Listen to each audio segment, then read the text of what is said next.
Hello, beautiful mama. Hello, hello, hello. Welcome to our Friday Live. Welcome to the Babe Cave. That's where you're at, if you're wondering.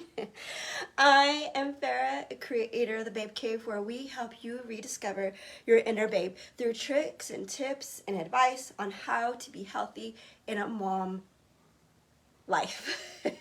In a busy, overwhelming, scheduled, can't find a moment to even take a shower some days mom life.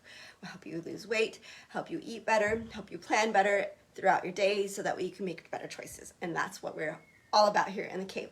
This month is Mental Health Awareness Month, so I thought it would be kind of cool to kind of think about the mental aspects of trying to lose weight and get healthy again. So that's what we're talking about this whole entire month. So this week we're actually talking about how, why is it that we keep going back to our old habits? Like seriously, I don't understand why. I feel like I can will myself to death and I still want to have that piece of chocolate after lunch. We want so badly to change, yet we get stuck in these old habits and these old ways. So do you ever wonder why that keeps happening? Like, why? It just completely goes against all of our goals. The late night snacking, the eating when you're not hungry, or just grabbing something fast instead of something nutritious and healthy. We just slip back into these old habits. And so let's talk about our habits and brain wiring. Okay, so habits form default paths in our brain. It's like the little trails that are just already in the brain and they're already wired for ease of access, right? So they have these nice little trails in our brains, and it's great because they're efficient and they're fast and we don't have to think about them anymore. So when we're tired and we're in default mode, which can be often as moms, or overwhelmed, or things are just happening too quickly, or there's a change in your daily tasks, that's when we hit this default mode.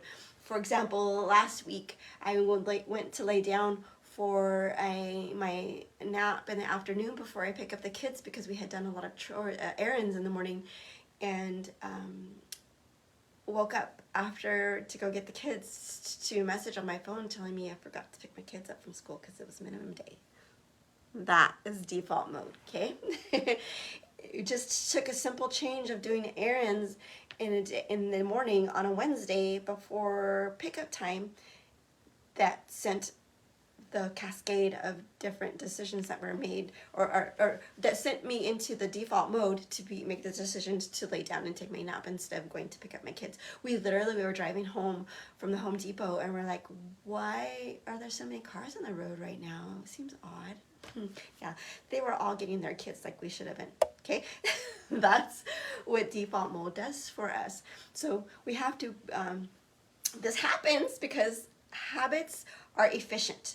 Our brain loves efficiency. If it has to use less energy to be able to make a decision, it craves that, it wants that, okay? So by changing and something in our day, that's what changes it all up for us, okay? So, but by changing those paths, it takes energy. We have to make these little tweaks and make these little changes, and that takes a little bit more thought and a little bit more energy and a little bit more effort. And so that's why change can be hard. So most habits often, so the reward cycle, we want to talk about that too because that is in this whole entire process. So we have our habits and they're hardwired and we get into the default mode, and we also have the reward system that is working against us. So most habits give a quick hit of dopamine because they become associated with awards, making the brain anticipate and seek those rewards. Even if the reward isn't a big slicey juice of cake, just that the process was much easier. That's all it has to be, that the process was easy to get from A to B. Body's like, woohoo, yeah, let's do that. So if we have stress in our day and we have easy access to these snacks that we like or these drinks that we like, these unhealthy choices, our body's gonna be like, yes, that's it. I need that. It's there. It's easy access. It is a reward to and it gives me dopamine that I need to be able to be recharged. We think we need that. So we have that reward system working against us too. So this is why we fall back into these same patterns when we are so wanting to make changes desperately, like I am trying, but I cannot will myself to do it. I just cannot. It's okay. So the solution isn't just willpower. The solution is we need to come up with ways that we can help ourselves stack these old habits with good habits, okay? So we can't will ourselves to make healthier choices. It's all about stacking small, doable choices along with our not so healthy choices, okay? So for example, water before our favorite drink, like our water before our coffee or water before our Diet Coke, whatever it is, so that we're getting the water in, right? So drink a glass of water before your first cup of coffee or your first soda of the day. Why?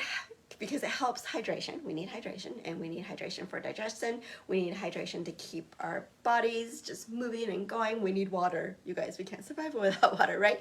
So water before your caffeine hits to get your system going in the morning. So eat at the table instead of in the car or standing up over the sink. Oh my gosh, do you guys do this? Where you, instead of making a plate dirty, you stand over the sink and eat? So your crumbs, or over the trash can, so your crumbs go into the sink or into the trash so you don't have to make another dirty plate. Yes, we do this, you guys. So the third thing we can do is to delay the craving.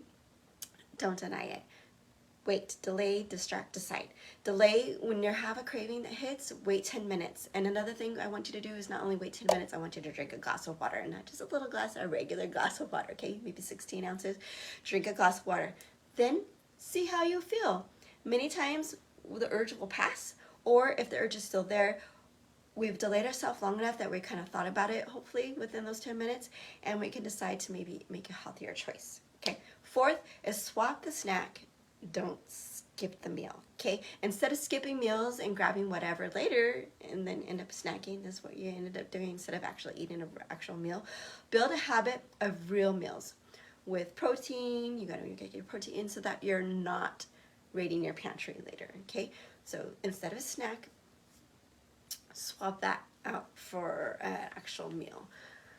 Also, pick a wind down ritual that's not food, okay?